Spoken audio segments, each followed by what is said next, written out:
The pages of Beloved whisper beneath my fingertips as I carefully realign its spine with the others on the cart. Tuesday afternoons in Sawyer Springs Library are reliably tranquil, just the way I've grown to appreciate them over the past 7 years. The muted sunshine filters through tall windows, casting geometric patterns across the worn wooden floors. I inhale the familiar scent of paper and binding glue, a sharp contrast to the metallic tang of gunpowder and blood that once filled my nostrils in another life. A life I buried, or thought I had. My name is Elaine Mercer now, 42 years old, head librarian, unremarkable in every deliberate way, from my sensible cardigan and practical loafers to the reading glasses perched on my nose that I don't actually need. The locals know me as the quiet woman who moved here from Boston after a divorce, who makes excellent recommendations for their book clubs, and who gently shushes the teenagers who get too rowdy by the computers. What they don't know, what no one in this town of 4,382 people knows, is that I was once Camila Vega, CIA NOC operator specialized in deep cover infiltration of cartel networks across Latin America. My particular talent was becoming invisible. Not literally, of course, but functionally, becoming the person no one remembers seeing even when I'd spent hours in their presence. The woman whose face slips from memory the moment she leaves the room. In my previous life, this talent kept me alive during 3 years embedded with the Sinaloa cartel's financial operations. It helped me gather intelligence that eventually led to the dismantling of their southwestern supply routes and the arrest of 14 high-level operators, including Javier Reyes, younger brother of Diego Reyes, the cartel's second-in-command. Diego swore revenge. The agency extracted me immediately, gave me a new identity, and promised me protection. For 7 years, that promise held. But promises are like books with damaged spines. They can only hold together for so long before the pages start falling out. Mrs. Henderson approaches the circulation desk, her arms laden with gardening books. I smile and reach for my scanner. "Find everything you were looking for?" I ask, my voice pitched in that particular librarian cadence I've perfected, gentle but authoritative. "Oh yes, dear. The grandchildren are coming to visit, and I want to show them how to grow sunflowers." Her weathered hands push the small stack toward me. Sometimes I think these young ones believe food just appears in grocery stores by magic. I laugh politely at her familiar complaint while scanning the barcodes. These are due back in 3 weeks. The germination guide has some wonderful activities for children. Through the front windows, I notice a black SUV pulling into our small parking lot.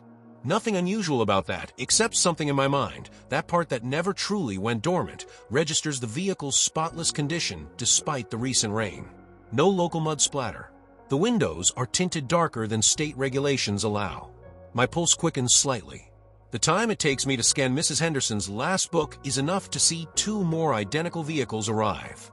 6 men exit the vehicles, all wearing dark clothing, moving with purpose, spreading out with practiced precision. I've seen this formation before. On raid day, on kill day. "Mrs. Henderson," I say calmly, sliding her books across the counter, "would you mind checking our seed catalog in the reference section? I think we just got some heritage sunflower varieties that would be perfect for your grandchildren." The reference section is at the back of the library, far from the entrance. She smiles, oblivious to the subtle redirection, and takes her books. What a thoughtful idea, Elaine. I watch her shuffle away, my mind calculating rapidly. Tuesday afternoon. Minimal staff, just me and Paige, the college student who works part-time shelving books. 7 patrons total. Mrs. Henderson, a young mother with a toddler in the children's corner, 2 high school students working on a project, a retired man reading newspapers, and a couple browsing travel books. 7 civilians, 6 cartel hitmen, 1 former CIA operative with no weapon and no backup. The glass doors swing open. The first man enters, tall, broad shoulders, his right hand concealed beneath his jacket.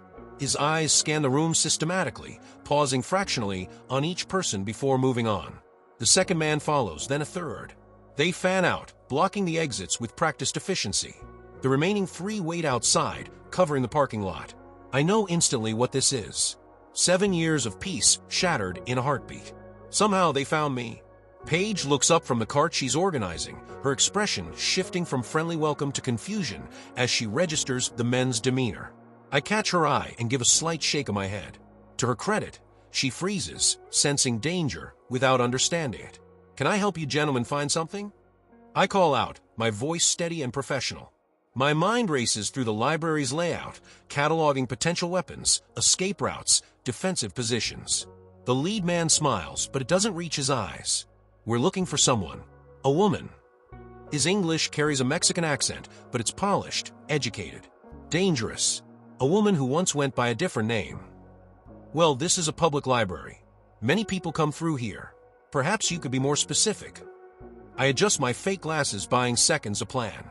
Under the desk, my left hand is already reaching for the letter opener, 8 inches of moderately sharp metal. Not ideal, but better than nothing. I think you know exactly who we're looking for. He strides toward me, purpose in every step. Behind him, one man moves to lock the front door, while another begins herding the confused patrons toward the center of the room. I have perhaps 5 seconds before they reach me. Memories of training sessions flood back, muscle memory awakening from its 7-year hibernation. Options crystallize in my mind with startling clarity. Option 1. Reveal myself, attempt negotiation, try to get the civilians out. Option 2. Maintain cover, feign ignorance, look for an opportunity. Option 3. Immediate aggressive action using the element of surprise. I decide on a hybrid approach as the lead man reaches the circulation desk. Everyone please remain calm, I announce loudly. These men are looking for someone, and I'm sure we can sort this out quickly. My voice carries the practiced authority of a librarian, a tone that makes people instinctively comply, while I subtly press the silent alarm button under the desk with my right hand. The leader's eyes narrow slightly. He wasn't expecting such composure. Everyone on the floor now, he barks, dropping the pretense. He pulls out a handgun equipped with a suppressor, professional grade, not street trash. The patrons gasp. The young mother clutches her child. This doesn't have to get messy. We're here for one person only. Sir, please, I stammer, injecting fear into my voice, playing the role of the frightened librarian, while my mind calculates trajectories, distances, vulnerabilities. There are children here. Then you should cooperate for their sake. He turns to address the room. We're looking for a woman who used to work for the American government. She has been living under a false name. If she identifies herself now, no one else will be harmed. The patrons look around in confusion. The mother is crying quietly. Paige stands frozen between bookshelves, her young face pale with terror. I raise my trembling hands in what appears to be surrender, but is actually the optimal position to launch an attack. Please, just take whatever you want and go. The leader turns back to me, studying my face more carefully now. I can see the moment of recognition dawn in his eyes, not of Camila Vega, whom he's likely never seen in person, but of something in my demeanor that doesn't quite match my appearance. A predator recognizing another predator. It's you, he says softly. I drop the act instantly. My right hand flicks the letter opener with precision, catching him in the throat, just below the jawline. Before his body hits the floor, I'm vaulting over the desk, grabbing his falling weapon midair. 7 years of peace ends in a heartbeat. Camila Vega rises from the ashes of Elaine Mercer. Everybody down. I scream as I roll behind a nearby bookshelf. The second gunman fires, the suppressed shots making dull thudding sounds as bullets tear into books where I had been standing a split second earlier. The civilians drop to the floor in terror. The third man inside grabs Paige, using her as a shield while drawing his weapon. Outside, I can see the others reacting to the commotion, rushing toward the entrance. I have seconds to act before this becomes a massacre. From my position, I can see the electrical panel on the wall near the reference desk. One well-placed shot, and darkness. The emergency lights kick on, casting eerie shadows across the library floor. In the momentary confusion, I move. 7 years behind a desk hasn't dulled my abilities as much as I feared. My body remembers what my mind tried to forget. I slide between shelves, the layout of my library, my territory, clear in my mind even in the dim light. I can hear the men shouting to each other in Spanish, organizing a search pattern. Find her. Block the exits. The man holding Paige is moving toward the back offices, keeping her in front of him. I circle around through the biography section, staying low. The gun feels both foreign and familiar in my hand, a piece of my old life I never wanted to hold again. When I reach the end of the aisle, I grab a heavy reference book from the shelf, Webster's Unabridged Dictionary, easily 8 pounds of compressed paper. I hurl it high across the room, away from my position. It crashes into a computer monitor with a satisfying smash of glass. Instantly, 2 of the gunmen turn and fire toward the sound. In that split second of distraction, I emerge behind the man holding Paige. One arm locks around his throat in a precise hold, the other twists his gun, hand upward. He fires reflexively into the ceiling before I disarm him with a practiced movement. Paige stumbles forward, freed from his grasp. I put 2 rounds into his chest before he can recover, then pull Paige down behind a reading table as return fire splinters the wood around us. Oh my God, oh my God. Paige is hyperventilating beside me. Listen to me, I hiss, gripping her arm. Second floor, north corner, there's a maintenance access panel to the roof. Take as many people as you can and go. Now. Ms. Mercer, what? Not now. Go. I'll cover you. I rise slightly and fire 3 precise shots, forcing the gunman to take cover. Paige, showing remarkable courage, crawls toward the mother and child huddled nearby. I see her whispering instructions, then leading them toward the stairs. Good girl. The 2 gunmen inside are coordinating their movements, trying to flank me. Outside, I can see the others attempting to breach the locked front doors. I need to even the odds. The library renovation last year included the installation of a sprinkler system. Not ideal for books, but at this moment, a potential lifesaver. I aim upward and fire at the nearest sprinkler head. Water cascades down immediately, triggering the entire system.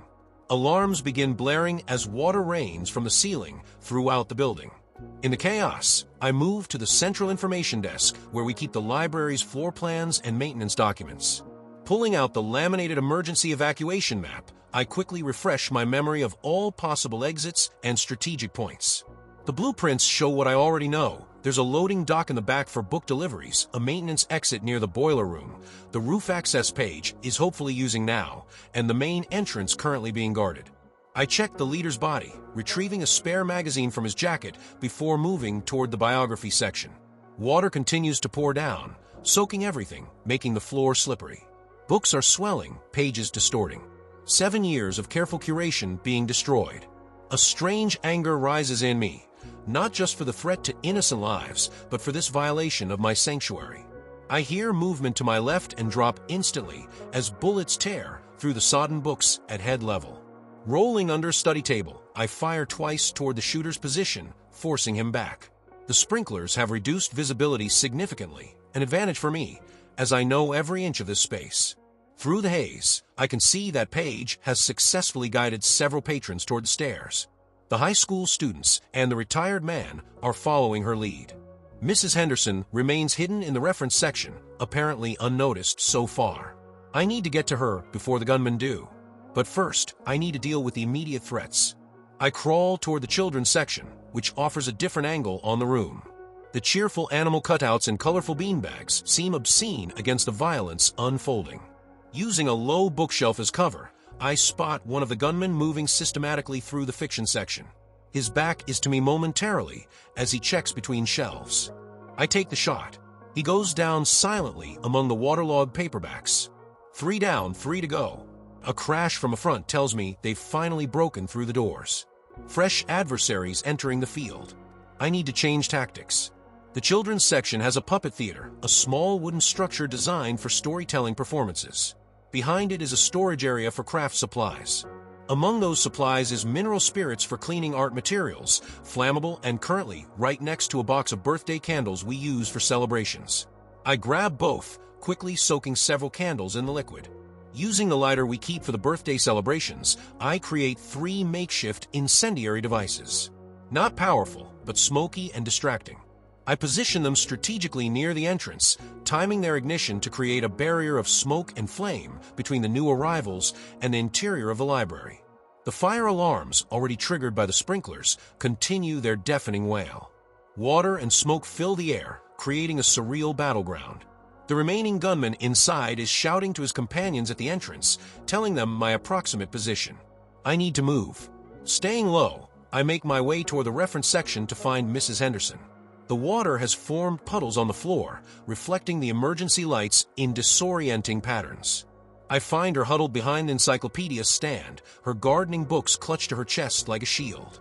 Mrs. Henderson, I whisper, touching her shoulder gently. She jumps, eyes wide with terror, until she recognizes me. Elaine, what's happening? Those men. I need you to come with me. Stay low and quiet. Her hands tremble as she grips my arm. My arthritis. I don't know if I can move that fast. I'll help you. I position myself to support her weight while maintaining a grip on my weapon. We're going to the loading dock. It's the closest exit. We begin moving slowly between the tall reference shelves. I can hear the men at the entrance coughing from the smoke of my improvised devices, but they're pushing through nonetheless. The gunman still inside is moving methodically closer to our position. As we reach the end of the reference section, I spot him, less than 15 feet away, checking under tables. I gesture for Mrs. Henderson to stay put and step out, weapon raised. Looking for me? I call out. He spins, bringing his weapon up, but I've already fired. The shot catches him in the shoulder, spinning him back against a shelf. Before he can recover, I close the distance and deliver a precise strike to his throat, crushing his trachea. As he gasps for air, I relieve him of his weapon and extra magazine. Now armed with 2 handguns, I return to Mrs. Henderson. The smoke from my diversionary fires is spreading, making breathing increasingly difficult. The sprinklers are fighting the flames, creating a misty, theatrical atmosphere throughout the library. Come on, I urge, helping Mrs. Henderson to her feet. Not far now. We make our way past the staff break room toward the loading dock. Through the smoke, I can hear the remaining men shouting coordinates to each other, systematically searching the building. They're professionals. They won't give up easily. As we approach the loading dock door, I pause to listen. Nothing outside yet, but they'll have the building surrounded soon if they don't already. I help Mrs. Henderson down behind a shelving cart. Wait here for just a moment, I whisper. I move to the small window beside the loading dock and carefully peer out. The parking lot is visible from this angle, and I can see local police cars arriving, lights flashing. The hitmen outside are now caught between approaching law enforcement and their mission inside. I watch them retreat to their SUVs, clearly preparing to flee rather than engage with police. That leaves just the 2 who entered through the front, the ones navigating the smoke and water to find me. I return to Mrs. Henderson. Change of plan. Police are outside. We're going to wait here until... The door to the loading dock suddenly bursts open. One of the hitmen appears, having circled around the building. He spots us immediately, raising his weapon. I push Mrs. Henderson behind a metal shelf as I throw myself sideways, firing both weapons simultaneously. My shots catch him center mass, but not before he gets off a round that grazes my left arm, sending a streak of fire across my bicep. The impact knocks me back against the wall. I recover quickly, checking the wound, painful but superficial. Mrs. Henderson stares in shock at the dead man, then at me, her entire understanding of who I am visibly shattering. "You're not really a librarian, are you?" she whispers. I almost laugh at the absurdity of the question amidst all this chaos. I am now, but I wasn't always. Before she can respond, I hear footsteps approaching rapidly from the main library area. The last hitman has heard the gunshots and is closing in on our position. I position Mrs. Henderson in the corner furthest from the door, placing myself between her and the approaching threat. The pain in my arm sharpens my focus rather than dulling it. Blood mixes with water dripping from my soaked clothing. The final hitman enters cautiously, weapons sweeping the room. Unlike the others, he's wearing body armor, visible now that his jacket is soaked through. Headshots only then. I wait until he's fully committed to entering the room before making my move. Using a book cart as a launching point, I propel myself forward in a rolling dive, coming up directly in his blind spot. He reacts quickly, too quickly, catching me with a backward swing of his weapon that connects with my temple. Stars explode across my vision as I stagger backward. He turns, weapon rising to finish me. In desperation, I drive forward inside his aim, slamming my palm upward into his chin while simultaneously sweeping his legs.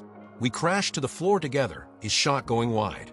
The impact jars my wounded arm, sending waves of pain radiating through my body. He's younger, larger, uninjured. In a straight grappling match, I'm at a severe disadvantage. But I've spent years training to overcome exactly those odds. We roll across the wet floor, each fighting for control. His body armor protects his torso, but limits his mobility. I target vulnerable points, eyes, throat, joints, with precision born of thousands of hours of practice. He lands heavy blows to my ribs that leave me gasping. Out of the corner of my eye, I see Mrs. Henderson struggling to her feet, her face set with determination despite her fear. She grips one of her heavy gardening books like a weapon. "No, I manage to gasp out, "Stay back." The momentary distraction costs me as the hitman slams me against a filing cabinet. Pain explodes across my back. He presses his advantage, hands closing around my throat, squeezing with methodical pressure. Black spots dance at the edges of my vision. My lungs burn for oxygen. With my remaining strength, I drive my thumbs into his eyes. He jerks back reflexively, loosening his grip just enough for me to slam my forehead into his nose. As he reels backward, I fumble for my dropped weapon. My fingers close around the grip just as he recovers, lunging toward me again. 3 rapid shots echo in the small room. His momentum carries him forward until he collapses at my feet. Silence falls, broken only by the continuing wail of alarms and the steady hiss of sprinklers. Outside, I can hear police megaphones ordering people to exit the building with hands visible. I slump against the wall, the adrenaline that has carried me through the fight beginning to ebb, allowing pain to flood in its place. Mrs. Henderson cautiously approaches, her eyes wide as she takes in the carnage around us. "Elaine." She begins, then stops, clearly unsure what to say to a woman she thought she knew. "I'm sorry," I whisper, "and I mean it. Sorry for the violence she's witnessed. Sorry for the deception. Sorry for the end of Elaine Mercer, who in many ways was more real to me than Camila Vega ever was. You saved my life," she says simply. "And the others. That young mother and her baby, those students." I nod, too exhausted for words. Outside, SWAT teams are beginning to enter the building. Soon, there will be questions I can't answer, explanations I'm not authorized to give. My life here is over. Mrs. Henderson surprises me by sitting down beside me, her weathered hand covering mine.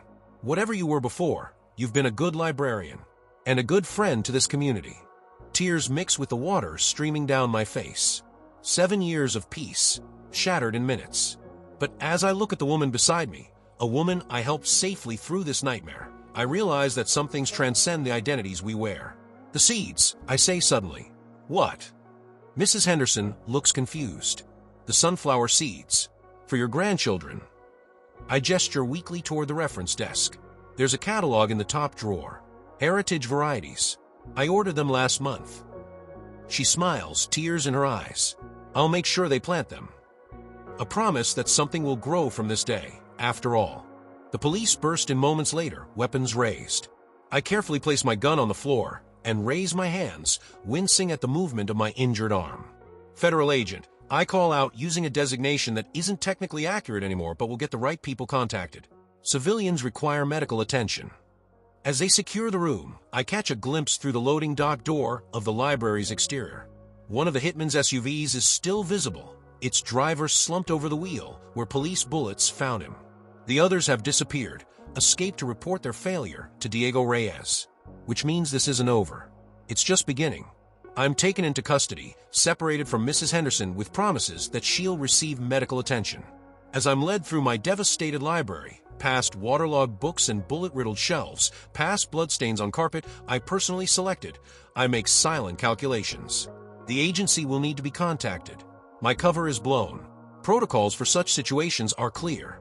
Extraction, debriefing, new identity, new location. Another life erased, another begun. But as I pass the circulation desk, my desk for 7 years, something shifts inside me. The familiar weight of resignation is replaced by something sharper, something I haven't felt since my active duty days. Resolve. This time I won't run. This time I won't be erased. Diego Reyes found Elaine Mercer once. He could find whatever new identity they give me again. The only way this ends is with him. They put me in the back of a police car.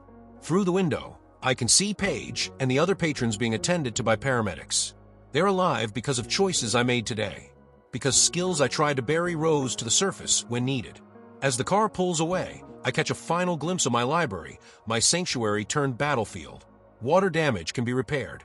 Bullet holes plastered over. Books replaced. But the memory of violence in that sacred space will linger. Diego Reyes didn't just attack me today. He attacked everything I've built, everyone I've come to care about. My new purpose crystallizes with perfect clarity as the library disappears from view. I'm done hiding. I'm done running. It's time to visit an old friend at Langley and remind them of debts unpaid. It's time to turn from prey to predator. It's time for Diego Reyes to learn that the most dangerous weapons aren't guns or knives, but knowledge, and the woman who spent 7 years surrounded by it. After all, every good librarian knows that the most powerful stories aren't about running away. They're about coming home.